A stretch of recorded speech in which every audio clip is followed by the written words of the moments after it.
L'invité de Smart Impact, c'est Franck Lafontaine. Bonjour. Bonjour. Bienvenue, vous êtes le président de Wasoria, entreprise créée en 2020 basée au Creusot. Quel est votre métier? Que propose Wasoria? Alors mon métier, c'est d'accompagner les collectivités, les centres de tri de déchets pour améliorer leur performance. Protéger les centres de tri, les investissements et le personnel. Dans Wasoria, il y a IA, donc votre solution, elle passe par l'intelligence artificielle, c'est ça? Exactement. Donc Wasoria, ça veut dire Waste Sorting IA. Donc on utilise le machine learning, l'apprentissage, pour reconnaître les déchets. Et avec cette reconnaissance, en fait, on génère de la donnée qui va nous permettre de donner des indicateurs clés pour tous les acteurs en fait de la filière, hein, que ce soit le client final, la collectivité. Ça peut être aussi donc l'exploitant, les constructeurs. Là, on touche l'ensemble de la filière du recyclage. Qu'est-ce qu'ils ont entre les mains? Ils ont une plateforme, ils ont une application. Comment ça fonctionne en fait? Exactement. Donc en fait, on installe différents portiques, hein, un peu de partout dans les centres de tri. Donc un centre de tri, qu'est-ce que c'est? C'est un process. On a des déchets, le bac jaune qui arrive, voilà, vos papiers, vos journaux, tout ce qui est flux plastique. Voilà. Et en fait, on va les trier, on va les passer à travers des machines avec des convoyeurs, et nous on va installer nos portiques au-dessus des convoyeurs.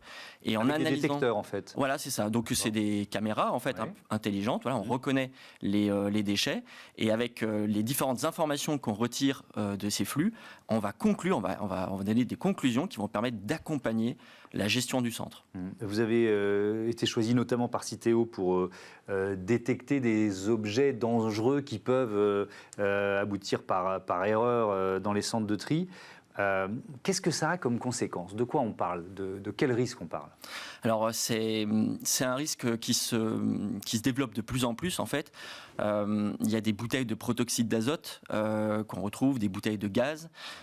Et là, le plus gros fléau, c'est les batteries lithium-ion. En fait, c'est des objets qui arrivent dans la collecte qu'ils ne devraient pas y être. Et qui, lorsque il s'inflamme, en fait, on ne peut plus faire grand-chose. Hein. C'est-à-dire qu'une batterie qui commence à s'inflammer, elle explose. En fait, elle crée plusieurs lieux d'incendie. Et derrière, pour l'éteindre, il faut être très, très réactif. Donc, l'idée, c'est de gagner du temps. Donc, concrètement, un centre de tri, ça vaut à peu près 30 millions d'euros.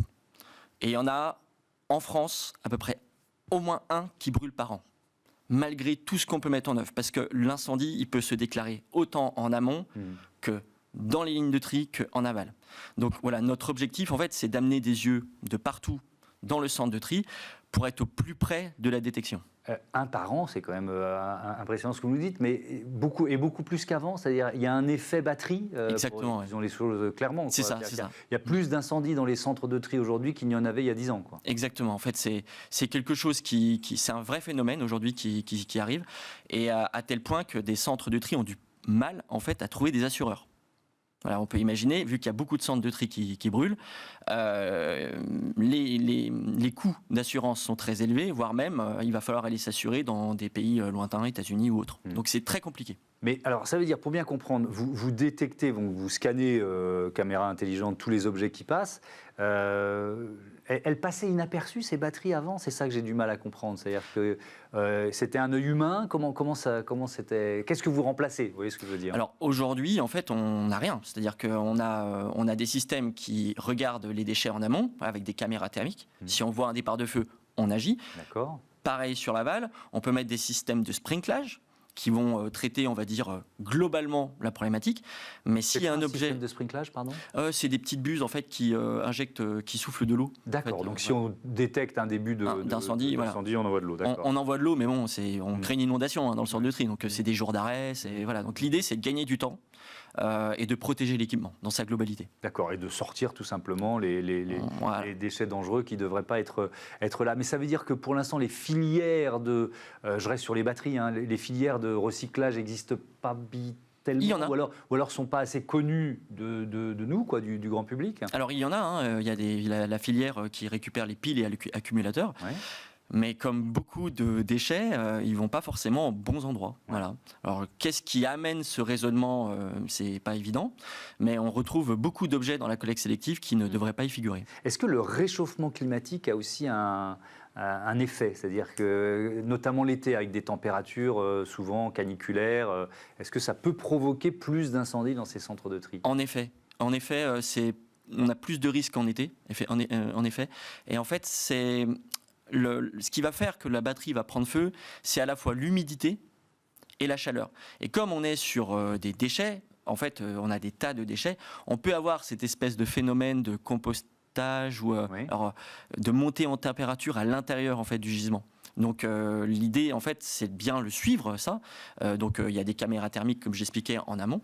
Mais une fois que le déchet il passe sur la ligne, on ne peut plus faire grand-chose. Oui, et de fortes pluies, ça peut aussi avoir un effet sur le lithium, c'est ça? Ça peut avoir un effet sur le lithium, dans la mesure où, en fait, on va avoir à la fois une élévation de température et une hygrométrie qui vont l'aider. Alors l'aider, c'est peut-être pas le bon terme, mais le faire qui va prendre feu. Après, il y a les chocs aussi, hein. Les chocs des batteries, le fait par exemple sur une ligne qu'il va y avoir des chocs dans les convoyeurs, dans les machines de tri, on va aussi altérer potentiellement cette batterie et provoquer le mal. Donc vous détectez, vous retirez, il y a d'autres... alors il y a ce risque incendie qui est peut-être le plus important, mais il y a d'autres risques liés au travail des centres de tri que vous permettez d'éviter?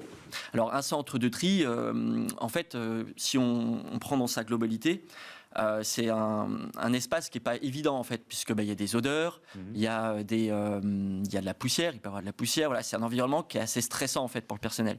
Nous, notre idée, si vous voulez, c'est en installant nos portiques, en fait, comme on a des yeux en permanence sur tous les convoyeurs, on va pouvoir accompagner l'exploitant pour qu'il puisse mieux exploiter, avoir des indicateurs et des alertes très rapidement. Notamment sur la pénibilité des tâches? Alors on peut agir sur la pénibilité des tâches, par exemple, donc il y a des machines et puis après il y a un contrôle qualité en cabine. Donc le fait de comprendre les gestes qui vont être réalisés par le personnel, ça c'est quelque chose qu'on peut analyser et on va pouvoir aller sur de la formation pour les aider en fait, pour les protéger de ce qu'on appelle les troubles musculo-squelettiques. Et puis aussi la pénibilité, mais ça va être le stress en fait. Imaginez vous êtes dans le centre de tri, si vous dites qu'à chaque instant il y a un feu qui peut se déclencher, eh ben en fait, il y a un stress ou un bourrage ou d'autres choses. Donc en fait, nos yeux vont aider à alerter pour gagner du temps. Qu'est-ce qui cause un bourrage, tiens? Alors un bourrage, ça va être un encombrant, par exemple un objet qui n'a rien à faire dans la collecte, qui va venir bloquer un convoyeur. Donc si on s'en rend compte tout de suite, c'est assez facile.